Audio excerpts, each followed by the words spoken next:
My name is Ellen Bush, and I work for Handicare. I'm a clinical trainer for New England. And we're going to go over the C625 ceiling lift. The first thing I'm going to do is go over the physical equipment itself and how that works. Then we're going to talk about a couple different two different sling styles. And then I'm actually going to have you guys practice moving patients. Okay? And one of us will be a volunteer patient. So what I'd like to do is we'll go through this competency that you guys have. If I miss something, please ask me. And I like to get questions, so I would offer you the challenge. Let's see if you can stump me. Sounds good. Okay? So we'll start with the equipment first. So this is your C625.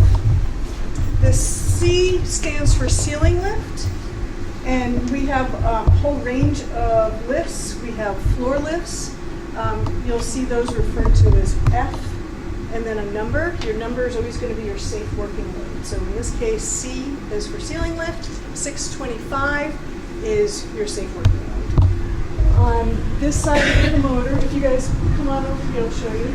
There's a label here, and it says C625, way up at the top. So you know that that's... Trust you on that. Yeah. It's 25 pounds, Yeah, 293 kilograms. yes. I know. There's also a serial number. Yeah. So you know that that's your safe working load by just knowing the model number. Okay. I think this is standard what you guys are going to have here. Is that correct? Yes. Yeah. So what we have here is what we call a manual traverse. And this particular setup, there's many different ways to set up the equipment. This one will go all the way into the bathroom. Okay? And I'm going to have you guys come on over here again. I'm going to show you your charging station. So this is your little docking station. See how it looks like a little V over here? One of the things you're going to want to make sure you do is when you're not using this lift, you're going to want to make sure that you push this all the way in, and it just clicks, and you're not going to hear a click, right? And then the orange button is going to change. It's going to change, so you know that you're actually charging. You also have a green LED screen here. It tells you your battery is 100% charged. It also tells you whether you're going up or down. And if there's any service messages, that will show up there as well. When I press the button to go up or down, you'll see that light turns green. It means you're ready to go and you're in use. When it's charging, it'll turn to an orange or an amber color. That means that the charge is happening. When this is not in use, you really want to leave this in the charging station. And I'm going to say that a couple times because I don't want you to forget. It's not going to build up momentum. So also when you go to use it, you want to make sure it's charged up because you don't want to press the button and be like, uh-oh, no charge. If there is no charge, the light will turn red. That either means that you don't have a charge or you need a service call. Okay? So I'm just going to bring this a little bit over here into the center so people can see it. Another item to show you on the side here, which is of particular interest to biomed, is there's a little keyhole here with a lip. This is your backup to your emergency. Okay?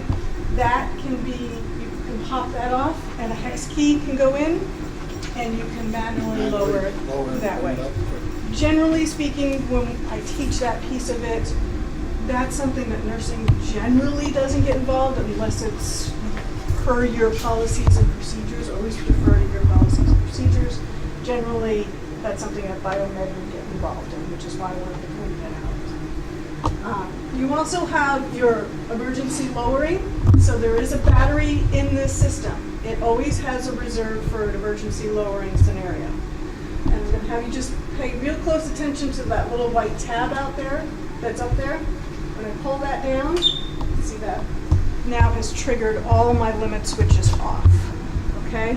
Now, my manual control does not work.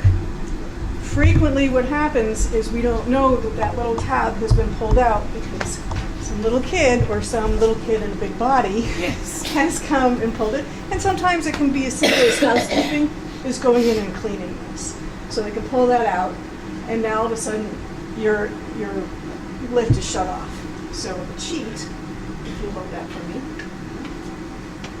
especially if you're not really tall, is to just push that back in. If you go ahead and press one of those buttons for me. Oh, You want me to keep pushing? yeah, you gotta hold it. So there you are, you're back in business. Okay? Now, back to the emergency lowering. In that scenario, if I've run out of charge, I've lost my electricity, again, you've got a backup charge. I'm going to apologize in advance for this sound, but you have to hold this and pull it. Now you know that you're in emergency lowering mode. I know it's awful.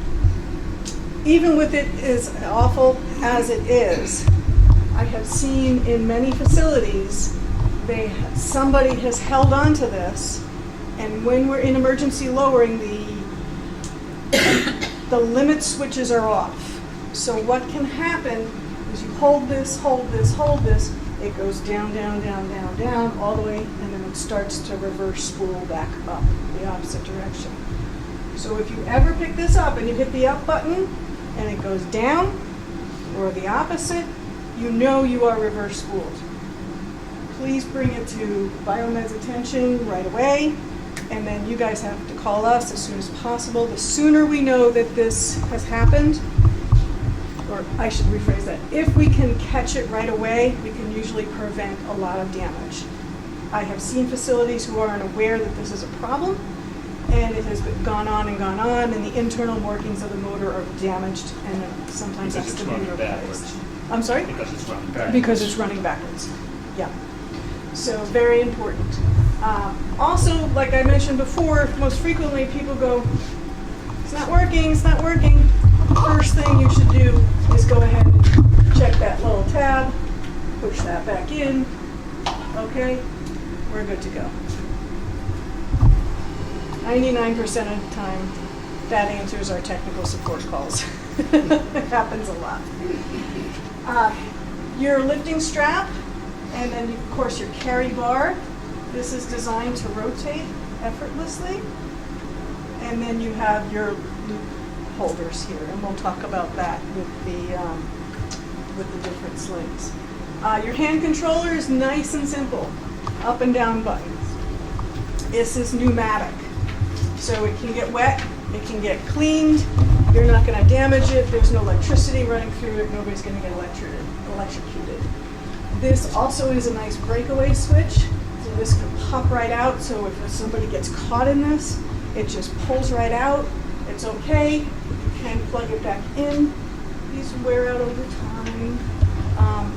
If one gets damaged, they're pretty inexpensive and they can be replaced very easily, so that's always an option.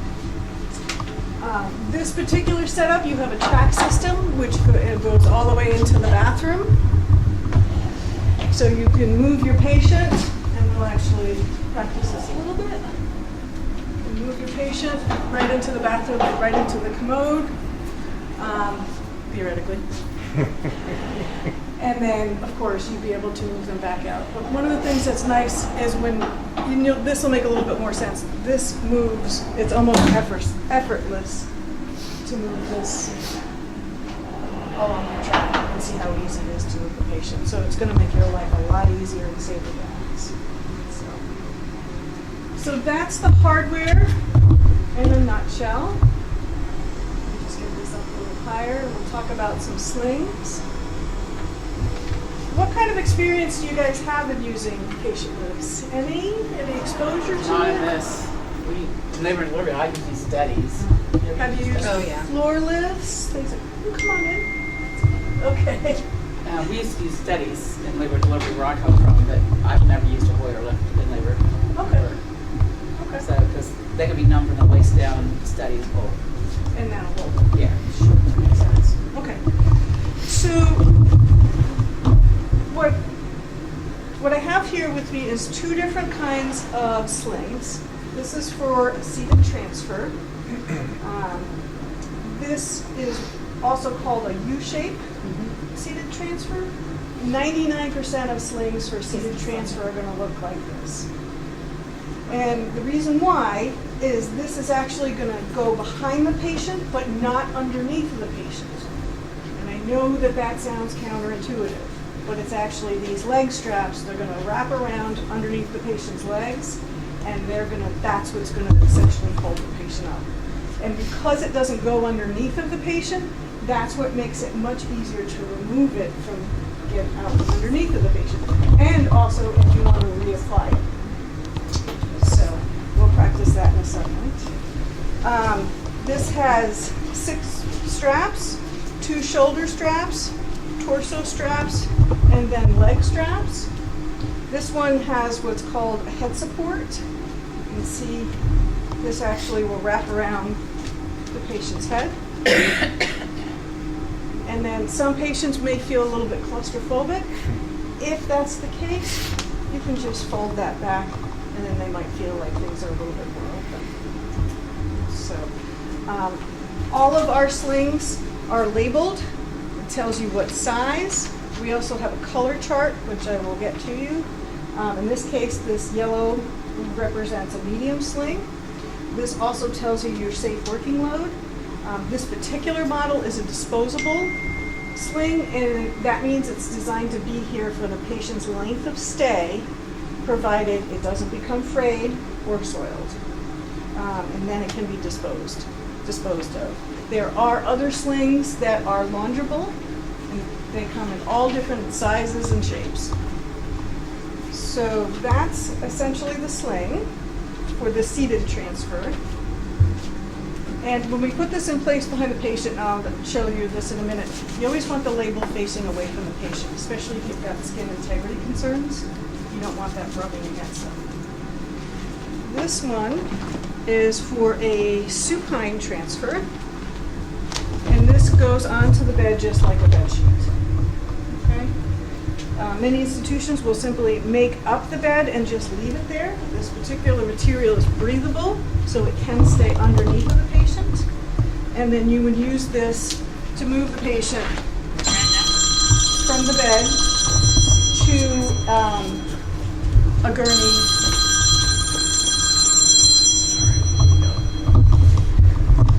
It move them back and forth. So, yeah. But what I'd like to do. Can you put the sheets over the top of it? You can put this, a lot of places will put this right on the bed, over a sheet, and then they'll do an incontinence pad there as well.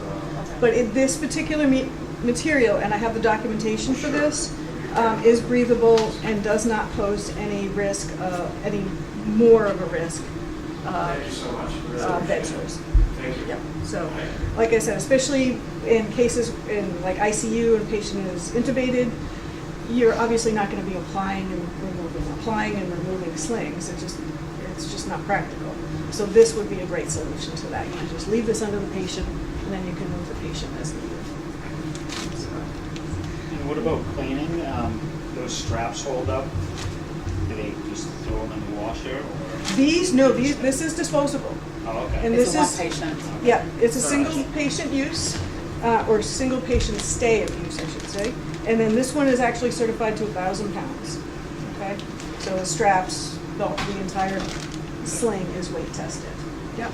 I would just be concerned, like, on a patient that's like incontinent, like you put pads and stuff, maybe it'd be better to put the sheets on top of that. Is that okay, that we can slip out of it? You know what I mean? It just, because sometimes you have to do a bed change on a patient like that, and it just seems like it would be cleaner and better for the patient if we could, you know what I'm saying? Yeah.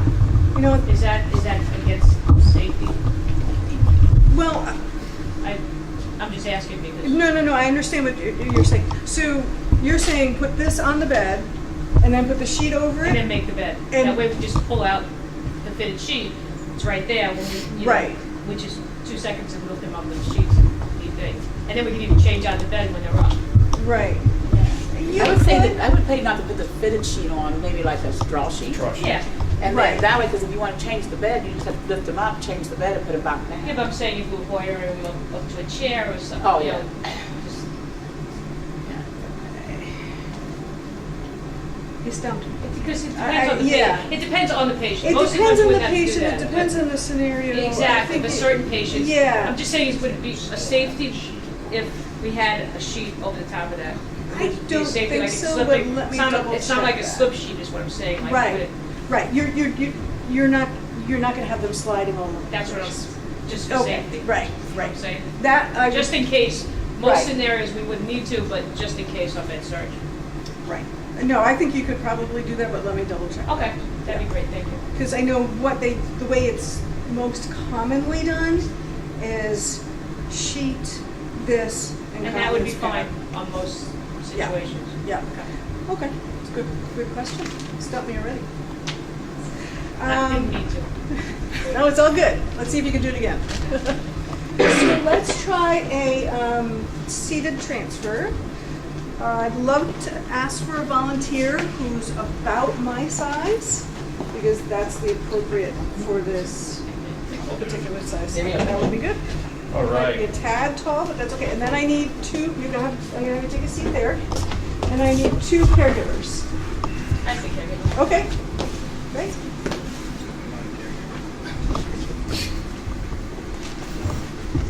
So the first, let's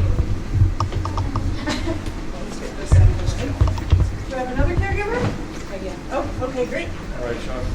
So the first thing we want to think about is where we're moving the patient from, and then where we're going to move them to, and where they are in regards to this track system.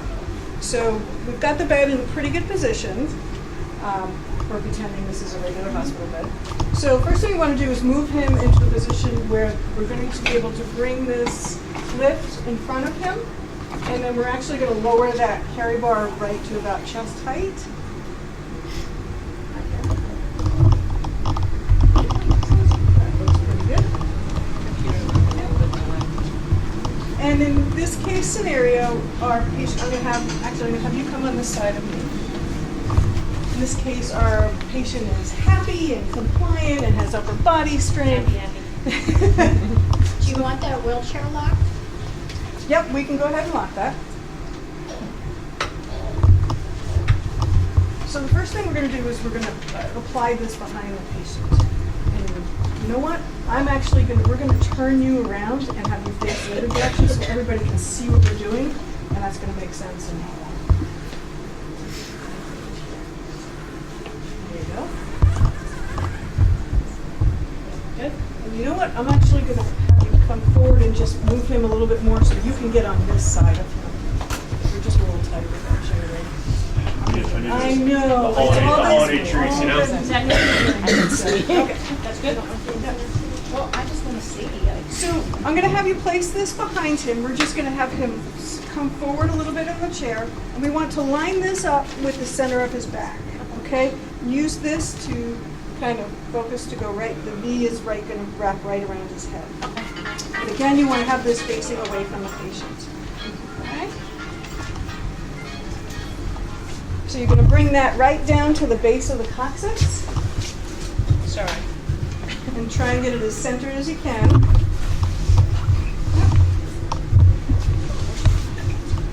Alright. Now I'm going to have you guys come around the front. And we're going to pull the leg straps down.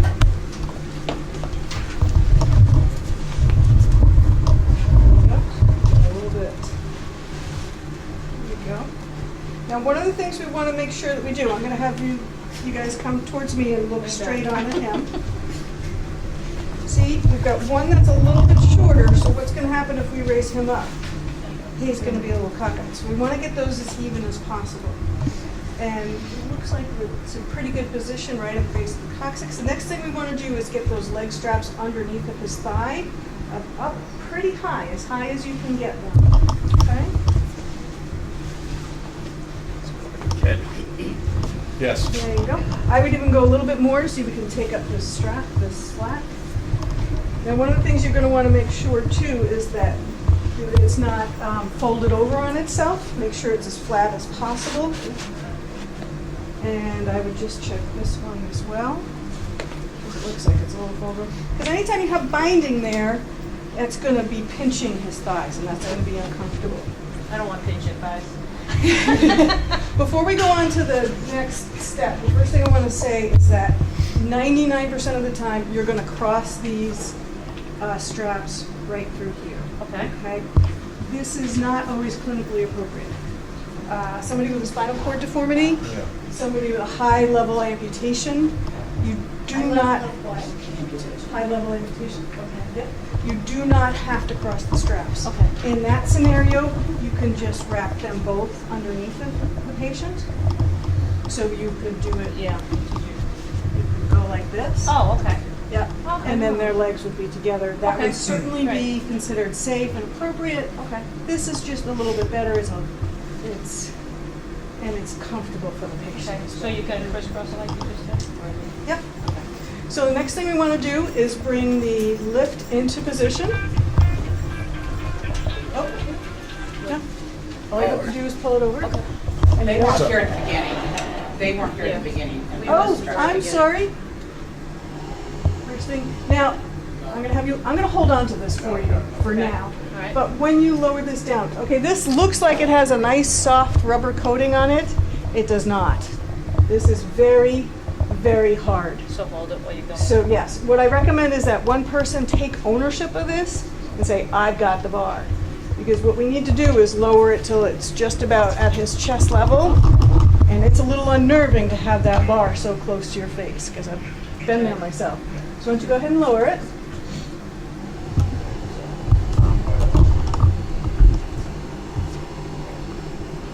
We may have to adjust his wheelchair a little bit. One of the things you want to keep in mind is you want to have it coming straight down, because otherwise you can start to wear out the strap. Yep. There you go. Got the bar. That looks good. You can stop right there. Yep. Okay. So then the next thing we're going to want to do is put the Is there a loops. place where we can hook this on? You can hook that right on there. That way it's out of the way. Okay, It's designed to great. be that way. Okay. So you can go ahead and put the straps on. What I would recommend here is the leg straps. I would put on this hook Okay. right here. Okay. Yeah. There you go. And what about, You also have a torso strap. Yep. so which one? You can do either one. I usually put it on there. See how that's so close to him? When we start to raise him up, that's going to be a little uncomfortable. One of the things So we can back up the wheelchair a little bit? yes, I do want to see how he's at a little bit of an angle. Uh-huh. So we want to keep him straight underneath of it. Okay. So like that. Yep. There you go. One of you can take the hand controller back, but before you start to raise the patient, generally, this is obviously a caregiver, so we don't want him to be, you don't want your patient holding onto the carry bar. You can have them cross their arms, Right. or as you pick up the slack, you can have them hold onto the straps. That's certainly appropriate. Okay. So I would do is I would actually have you hold onto that bar, since you have the controller, and I'm just gonna have you just raise it up just to take off the slack. right. Yep.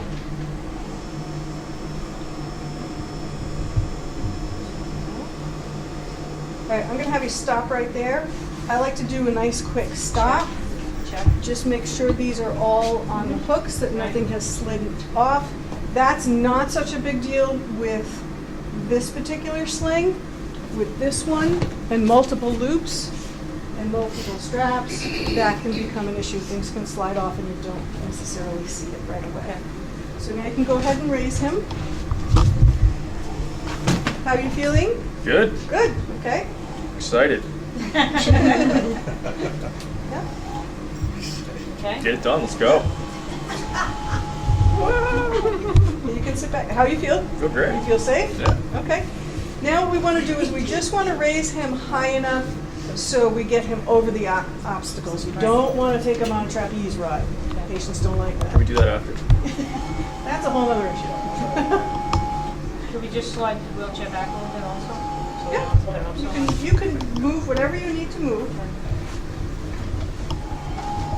There you go. Let's just move this wheelchair back. Yep. Unlock it. There we go. And now we're going to move him over towards the bed. We're going to follow here. makeshift pillow. And you can start to lower him down.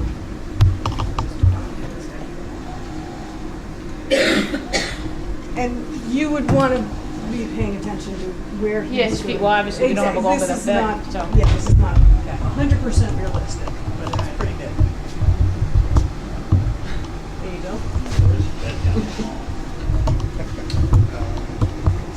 There you go. Actual bed. There's one down the hall. It's our bed. Yeah. Yeah. let's go back. There you go. Keep going. Well, I noticed So we've got the down others. here. You're not going to bang your head. There you go. Okay. We're going to lower it down a little bit more because we need to all that slack that we can have. Okay. Yep. And then as soon as you have enough slack, you can remove that. Now in the scenario, that's most likely he's going to have a pillow under his head. He's going to be in a little bigger bed. So, yep. So I'm going to raise that up. Now before you get up, I'm just going to have you stay there for a minute. I'm going to show you how easy it is to remove the sling itself. Actually, I'll get this out of your way. Now I'm going to have you undo the straps that are crossed, his leg straps. And then you're just going to slightly log roll him to one side, and you can.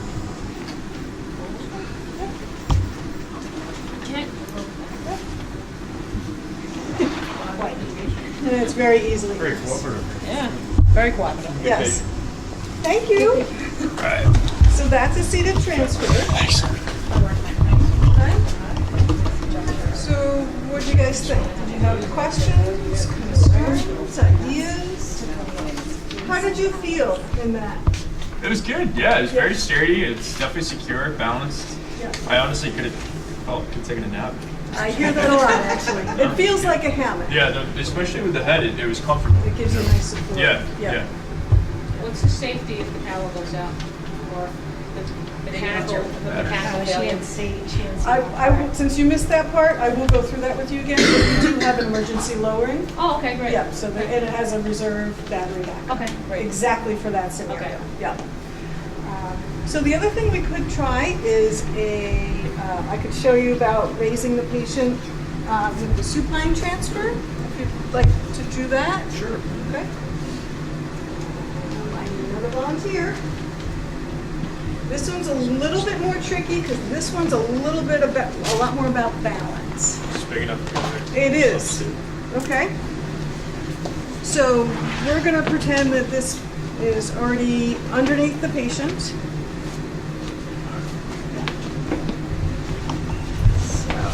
Where should we, this is my question. Sure. Where should the top of his head be with that bed?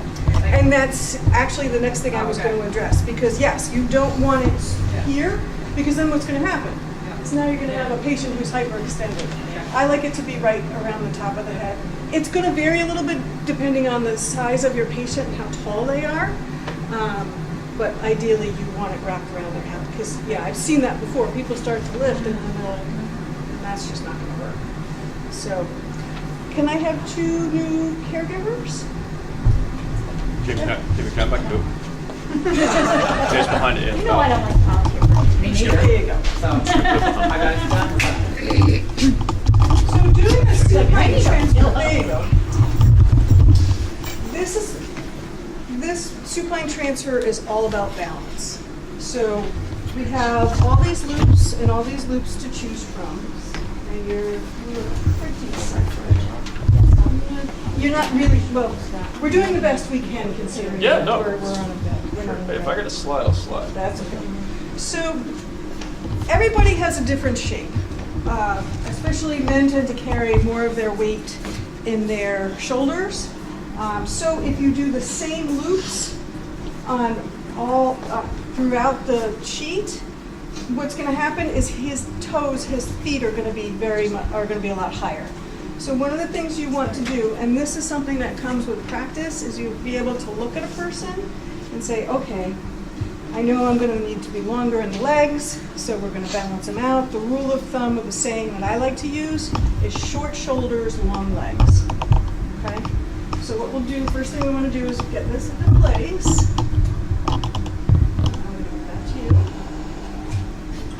Now, when you're doing this kind of, yep, we want to lower it down because we want to be able to get the straps all onto the carry bar. Most of your transfers, especially your seated transfers, you're going to have this parallel to the chest like we just did. In this case, what I would recommend, because we have so many loops and it's a longer one, actually I'd go a little bit lower. Yep, I'd keep going. Is we're actually going to turn this way. Okay? It doesn't change the safety. It's still appropriate to do it this way. I could have ready to go there. So, like I said, short shoulders, long legs. However, when you are doing, when you are choosing a loop, little elastic there, I would choose the same one on the same side, unless you have some clinical reason why you need them to be tilted a little bit. So I would start with the head, and just to give you guys a little bit of an idea, you probably want to go with maybe the gray for the first one.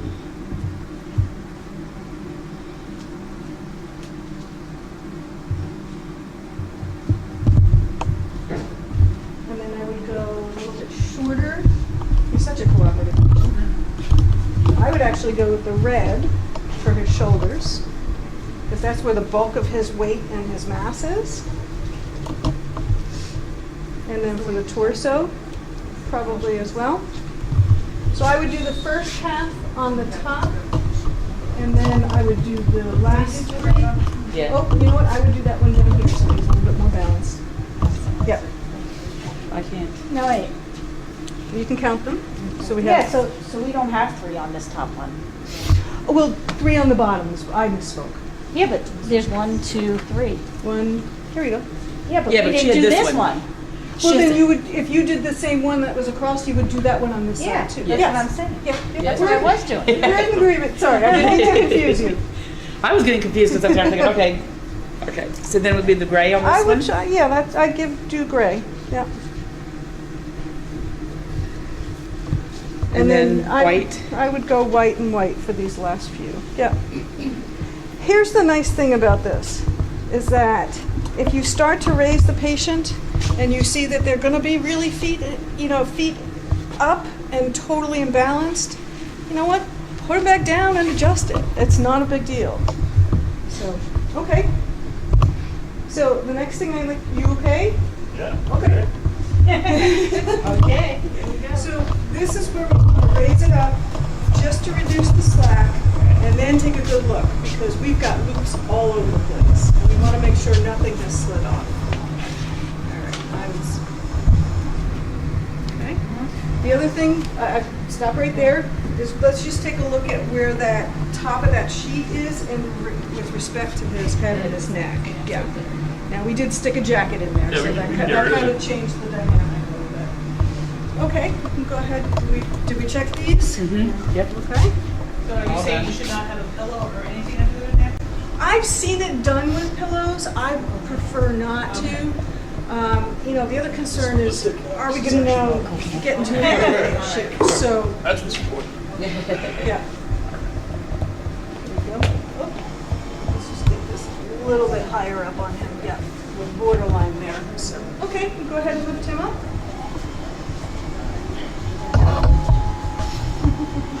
How do you feel? Yeah, my neck's not supported Your neck at is all. not supported. Yeah, let's go back okay, down. let's put him back down. And this is really a great example of what I was saying. Let's just make an adjustment.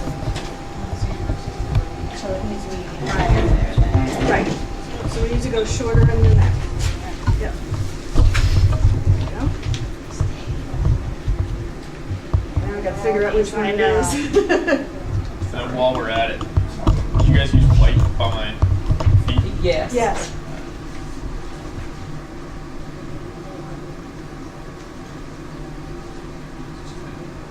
All right. Okay. And maybe you want to go. Okay. So we went shorter You here. want to go shorter? Yep. And this is where the patient's body shape is going to show up as differently for each patient. And then maybe here we want to go gray, just to go give him a little bit more length. And we'll see how much that changes the balance. Okay, Down. that's good. Alright. Here we go. There we go. Okay.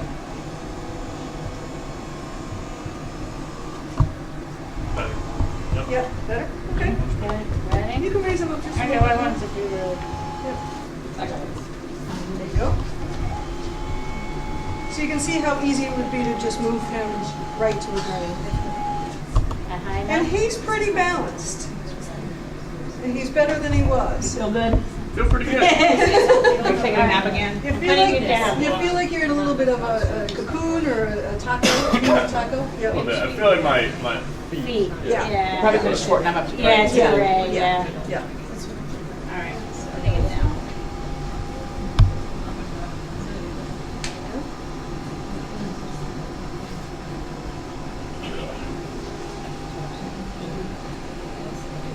So what'd you think? Not bad. Okay. Am I a little tall for this one? Is that? No, it's a pretty standard Yeah. one. I felt like my feet were Because you know why? If you look down here, Yep. Yeah. it's all, bunched up. Yeah. see? Yeah. Right. So I felt like because it was angled this way, Yeah. it was Pulling you pulling in. in that direction. Yeah. You guys already had it at the Yep. farthest And we out. could have adjusted that as Yeah. well. We could have put the grays up instead of the whites. Yep.